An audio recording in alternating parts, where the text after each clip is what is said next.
가족들의 치매 극복을 위한 로드맵 방송, 수많은 고민들 함께 나눠요. 여러분 안녕하십니까? 여러분과 함께 치매에 대해서 공부할 준비가 되어 있는 사회자 이도현입니다. 안녕하세요. 치매가 더는 어렵지 않고 보다 쉽게 이해할 수 있도록 올바른 지식과 정보를 알려드리는 가이드 최경자입니다. 예, 반갑습니다. 가이드님, 요즘에 우리 치매 안심센터에 문의가 많이 들어오는 게 연말정산 관련 내용이 있어요. 치매 어르신도 연말정산이나 종합소득세 신고할 때 인적공제 대상이 됩니까? 라는 질문이 있습니다. 네. 가족군 중에 치매 환자가 있으면 연말정산과 종합소득세 신고 시 인적공제 혜택을 받을 수 있습니다.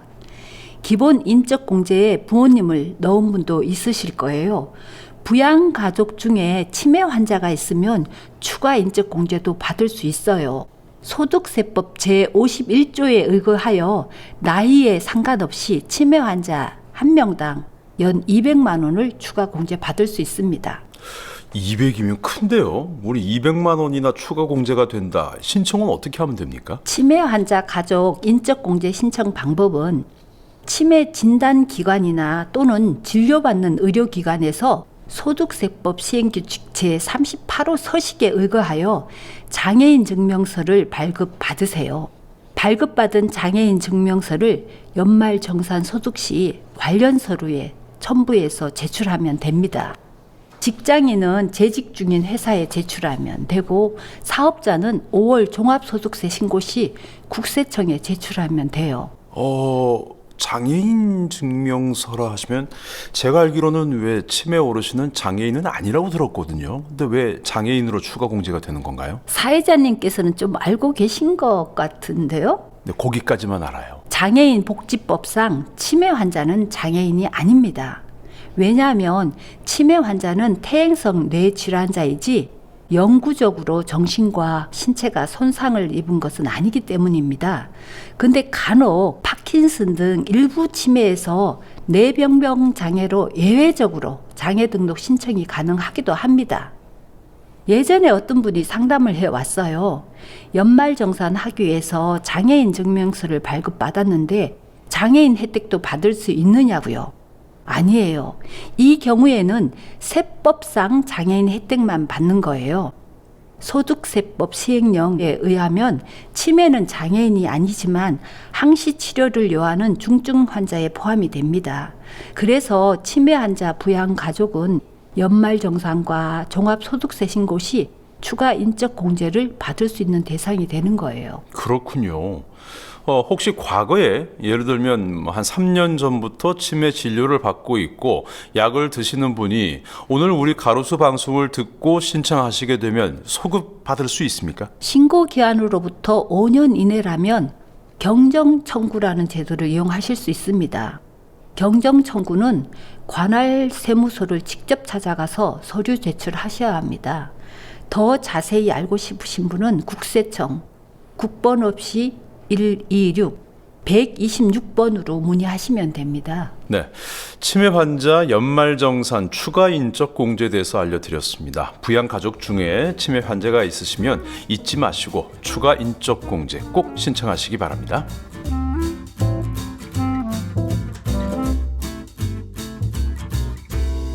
이거 나만 궁금한가요? 청취자 여러분들의 궁금증을 팟빵에 댓글로 남겨주시면 저희가 함께 고민하고 답변해 드리겠습니다. 자, 그 첫 번째 질문입니다. 가로수 방송을 즐겨 듣고 있습니다. 미처 몰랐던 것을 배울 수 있어서 유익한데요. 막상 하라는 방법대로 했는데도 어르신한테 통하지 않을 때가 있어요. 이건 왜 그런 거죠? 어쩌면 우리 가족분들이 누구나 느껴보셨던 감정일 것 같아요. 어르신을 잘 돌보고 싶어서 나름 열심히 공부도 하고 또 배운 케어 기술을 써봤는데도 별로 나아지는 것 같지 않아서 실망스럽고 지친다는 느낌을 다들 받아보셨을 거예요. 이유를 찾자면 치매 어르신은 시간 경과에 따라서 증상이 변합니다. 어르신의 증상은 병의 원인, 신체 질병, 심리 상태, 주변 환경, 또 돌보는 사람의 특성 등 여러 가지 요인이 영향을 받아요. 때문에 예를 들어서 소변을 보면 위생관리상 바로 기저귀를 갈아야 한다는 식의 기계적인 원칙이 항상 옳지는 않습니다. 원칙은 있지만 원칙이 항상 통하는 것은 아니니까요. 그래서 상황에 따라 대안이 필요하고 융통성도 필요한 거죠. 수학이나 뭐 흔히 예전에 산수 문제 풀면 1 더하기 1은 2다. 이런 공식처럼 딱 그냥 답이 나왔으면 좋겠는데 일단 어르신 돌봄에도 정답이 이렇게 있으면 좋겠습니다만 현실은 그렇지 않다는 말씀이잖아요. 그러면 이게 정답이라는 개념이 없다는 말씀인가? 그렇지는 않아요. 어르신 돌봄의 열쇠는 어르신에게서 찾아야 해요. 우리가 집집마다 문을 여는 열쇠가 다르잖아요. 마찬가지로 어르신마다 마음을 여는 열쇠도 다 달라요. 열쇠 뭉치 속에서 정답 열쇠를 모르겠으면 시간이 걸리더라도 하나씩 하나씩 적용해 보기도 하고 또 모양을 비교해서 정답을 좀 더 빨리 찾으면 그만큼 문을 더 빨리 열지 않을까요? 우리가 이제 치매 어르신을 돌봄에 있어 가지고 여러 가지 방법들이 다 모범 답안이다. 그 중에 하나만 정답으로 고를 수는 없다. 이렇게 이해하면 되겠다. 그죠? 그 많은 모범 답안들. 글쎄요, 뭐 혼자 고민하는 것보다 함께 고민하면 그 어르신 마음의 열쇠를 더 빨리 찾을 수 있지 않을까라는 생각이 듭니다. 자, 이번엔 두 번째 질문. 내용도 보니까 첫 번째 질문의 연장선상에 있는 것 같습니다. 치매 어르신을 돌보는 기술이 왜 필요한가요? 그냥 평소처럼 대하면 안 됩니까? 이런 질문이 있습니다. 무언가를 새롭게 배운다는 건 쉬운 것이 아니죠. 특히 오랜 시간 굳어진 인간관계와 생활 습관을 고치는 일은 매우 어려워요.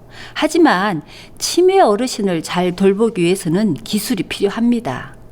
어린아이를 보살필 때도 먹고 싸고 입는 것을 기계적으로 하지 않고 아이의 눈높이에 맞추듯이 치매 어르신도 마찬가지입니다.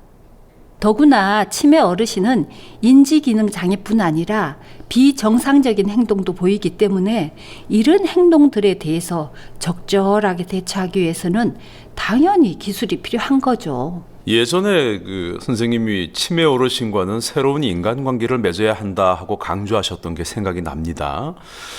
오늘 마지막 질문이 있습니다. 치매 어르신 케어에서 가장 중요한 것은 무엇인가요? 라고 질문하셨네요. 바로 어르신이죠. 어르신 돌봄의 주체는 당연히 어르신이 되어야 합니다. 그래서 어르신의 욕구와 이익에 부합하는 서비스를 제공하기 위해서 늘 고민해야 해요. 당연한 이야기인데 우리가 잊고 지낼 때가 생기는 것 같습니다. 우리가 흔히 초심으로 돌아가라 또는 뭐 초심을 잊지 않겠다 이런 말들을 하는데 치매 어르신을 돌보는 일에도 목적과 원칙이 있어야겠다는 생각이 듭니다, 선생님. 네. 그래서 어르신 돌봄 원칙을 치매 돌봄 10계명으로 중앙치매센터에서 잘 정리해 주셨어요. 오늘은 이 돌봄 원칙 10가지를 하나씩 알려드리겠습니다. 우리 가족 여러분들께서도 이 시간 저와 함께 나는 치매 돌봄 10계명을 얼마나 잘 지키고 있나 한번 점검해 보도록 해요. 네. 치매 돌봄 10계명 첫 번째는 치매 어르신이 존중받아야 할 사람임을 잊지 말아야 합니다. 치매로 인지 기능에 손상이 있더라도 어르신은 여전히 자기의 성격과 취향이 있고 또 아름다운 추억을 지니고 있는 한 사람임을 잊지 말아야 해요. 따라서 어르신을 배려한다는 이유로 마냥 아이처럼 대해서도 안 되고 여전히 가족으로부터 존중과 사랑을 받고 있으며 가정에서 나름의 역할이 있다는 느낌이 들도록 잘 배려해 주어야 합니다. 그렇죠. 비록 병에 걸렸지만 여전히 한 인간이고 또 우리 가족의 일원임을 잊으면 안 되겠죠. 어르신을 무시한다거나 회피하면 그 어르신이 얼마나 서운하시겠습니까? 맞아요. 치매 어르신의 생명이 다하는 날까지 어르신을 인간적으로 대하도록 노력해 주세요. 두 번째는 어르신을 격려하고 잔정 기능을 활용할 수 있도록 지지해야 합니다. 대부분의 가족들은 점점 나빠져가는 치매 어르신의 기억력을 되살려 보고자 많은 노력을 하죠. 잃어버린 기억을 살리고자 하는 노력도 중요하지만 그보다도 더 중요한 것은 아직 살아있는 기능들을 최대한 상실되지 않게 유지시키는 것이에요. 치매 어르신에게 남아있는 기능들을 감사하게 여길 필요가 있어요. 그마저 없다면 얼마나 더 힘들까를 생각하면서 남아있는 기능들을 소중하게 잘 지켜가도록 하세요. 그렇죠. 어르신이 실수하시면 속상한 마음에 아이고 왜 그랬어요 뭐 이렇게 야단치기보다 그만해서 다행입니다. 많이 놀라셨죠? 아유 그럴 수 있어요. 이처럼 좀 긍정적인 면을 강조하고 격려하고 지지해 주시면 좋겠습니다. 맞아요. 격려하고 지지해 주어야죠. 그리고 말기 치매 어르신에게도 어쩌면 아직 사용할 수 있는 기능이 남아 있을 수 있어요. 그래서 지금 현재 어르신의 모습을 가능한 오래 지속하기 위해서는 어르신이 그 남아있는 기능을 활용할 수 있도록 최대한 격려하는 것이 도움이 되겠죠. 세 번째는 치매 어르신의 작은 변화도 가치가 있고 감사해야 합니다. 치매 어르신은 새로운 정보를 습득하는 능력이 저하됩니다. 따라서 건강할 때에는 한두 번 보거나 들으면 배울 수 있었던 것을 수십 번 반복해도 습득하지 못하는 경우가 많아요. 그래서 조금씩 끈기 있게 학습을 도와드려야겠죠. 만약 출입문 비밀번호를 외우지 못한다면 꾸준하고 요령 있게 두세 달을 반복하면 아마도 대부분은 외울 수 있을 거예요.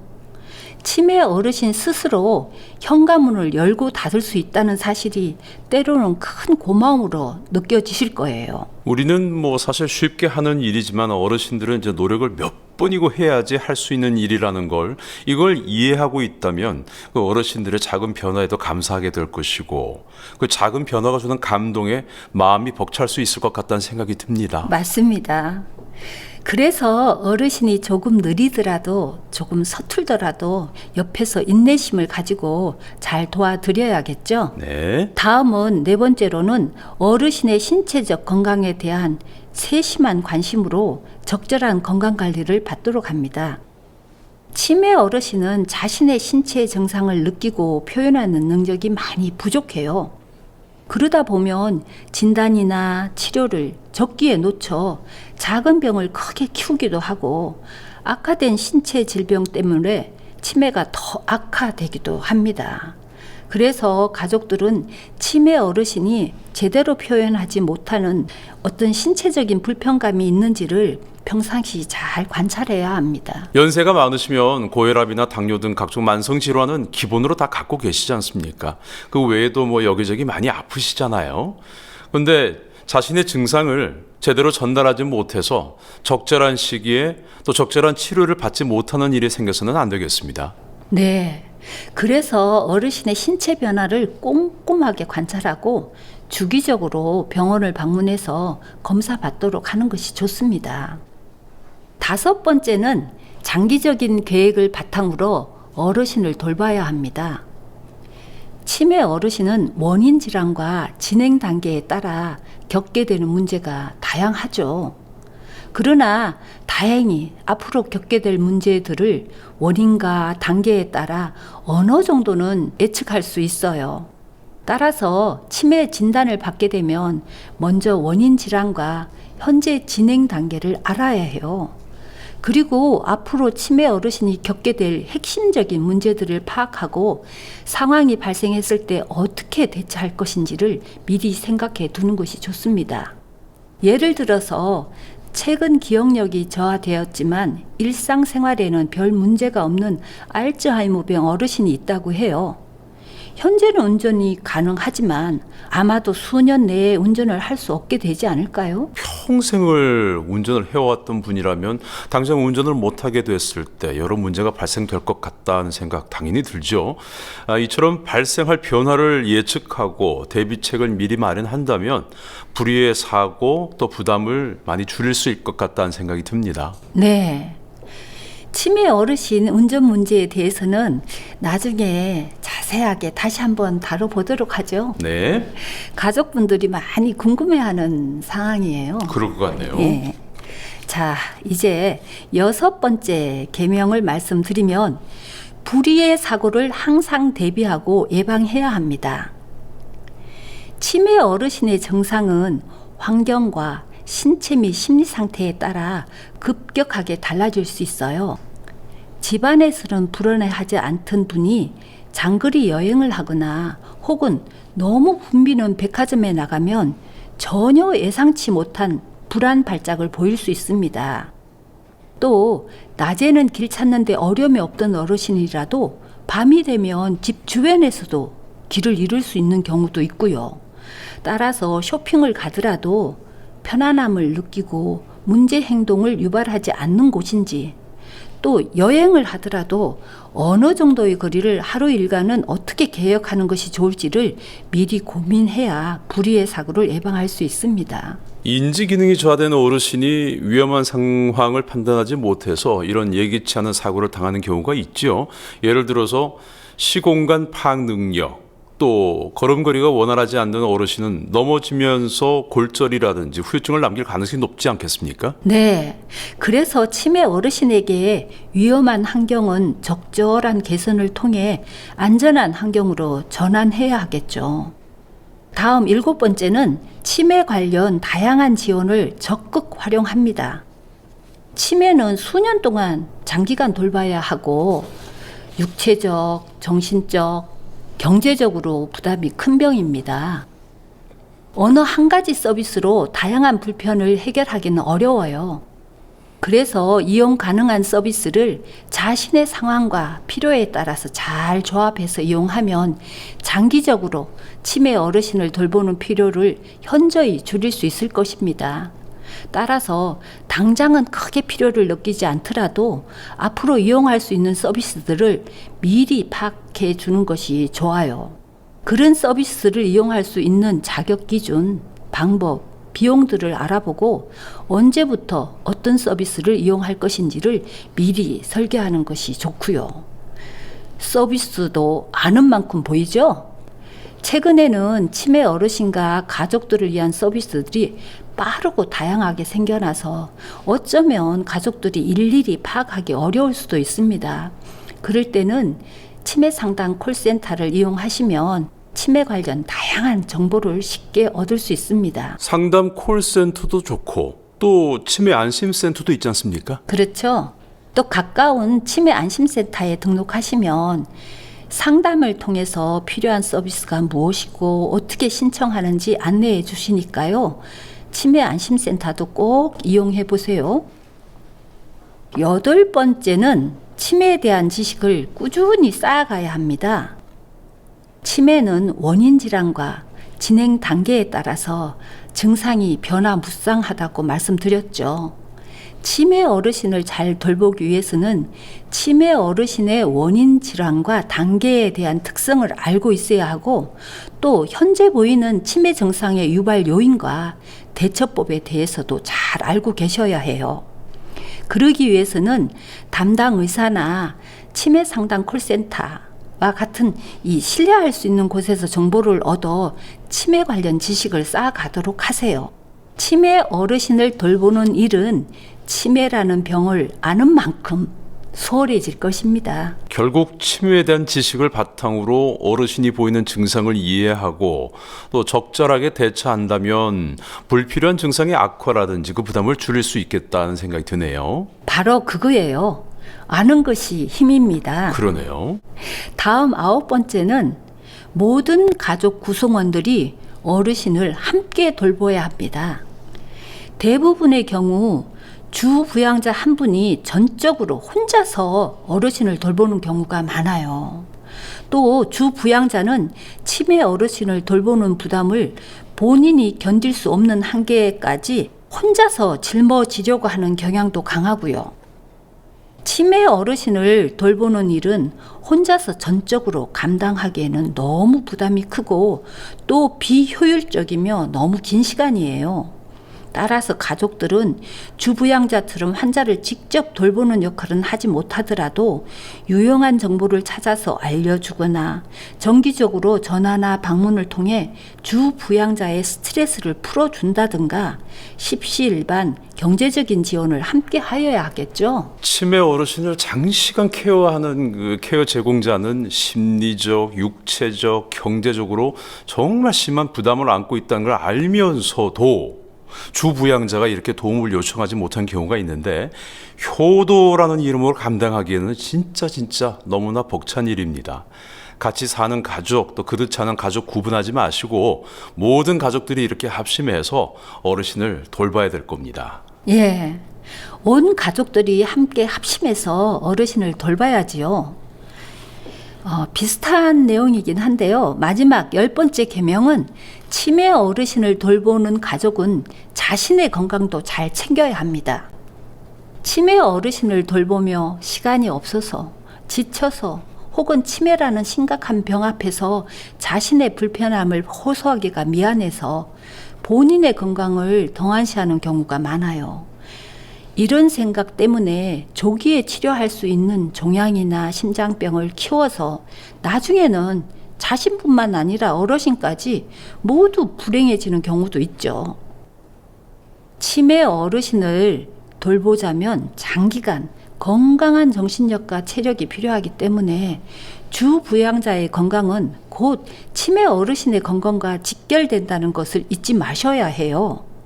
결코 주부양자 자신의 건강을 챙기는 것은 미안해 하지 마세요. 치매 어르신과 본인 두 사람의 삶이 모두 걸려 있는 만큼 본인도 정기검진, 조기검사 등을 통해 적극적으로 건강관리 하셔야 합니다. 네, 그렇습니다. 스스로를 돌보는 일은 자신의 건강뿐 아니라 어르신 케어에도 도움이 된다는 사실을 잊지 마시고 본인의 신체적, 정신적 건강을 잘 관리해서 치매 어르신 케어로 인한 부담을 적절히 낮추시기 바랍니다. 오늘 말씀해 주신 치매 어르신 돌봄 10계명을 제가 한번 정리를 다시 해보겠습니다. 첫 번째, 치매 어르신이 존중받아야 할 사람임을 잊지 말아야 한다. 두 번째, 어르신을 격려하고 잔존 기능을 활용할 수 있도록 지지해야 한다. 세 번째, 치매 어르신의 작은 변화도 가치가 있고 감사해야 한다. 네 번째, 어르신의 신체적 건강에 관심을 갖고 적절한 건강 관리를 받도록 한다.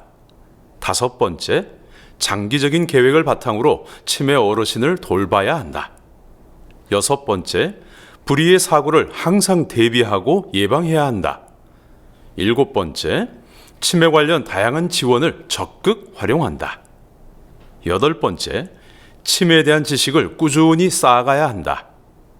아홉 번째, 어르신을 모든 가족 구성원들이 함께 돌봐야 한다. 열 번째, 가족은 자신의 건강도 잘 챙겨야 한다. 맞습니까? 와, 역시 오늘도 우리 사회자님께서 참 잘 정리해 주셨어요. 우리 청취자님들께서도 치매 돌봄 10계명을 잘 기억하셔서 내가 지금 어르신의 주체가 되는 돌봄을 하고 있는지 점검도 해보시고 앞으로의 계획도 세워보셨으면 합니다. 가족 여러분, 청취자 여러분들, 2022년 금년에도 힘냅시다. 우리 함께 치매를 극복해요. 네, 가이드님 오늘도 말씀 고맙습니다. 감사합니다. 네. 우리 최경자 가이드님으로부터 들어본 10계명, 치매 어르신 돌봄 10계명에 대해서 얘기를 나눠봤습니다. 치매 어르신을 돌보다 보면 크고 작은 어려움에 처하게 되죠. 때로는 그 어려움에 사로잡혀서 초심을 잃게 되는 일도 있을 겁니다. 하지만 치매 어르신의 마음을 여는 열쇠는 결국은 어르신에게 있다는 것을 잊지 마시고 그 열쇠를 찾는 일에 우리 가로수가 함께하겠습니다. 청취자 여러분들의 소중한 이야기 기다리고 있습니다. 대구광역치매센터로 메일 주시면 저희가 소개해드리겠습니다. 더욱 알찬 정보로 다시 찾아뵙죠. 구독하기 꾹, 좋아요 꾹. 여러분, 가로수에서 만나요.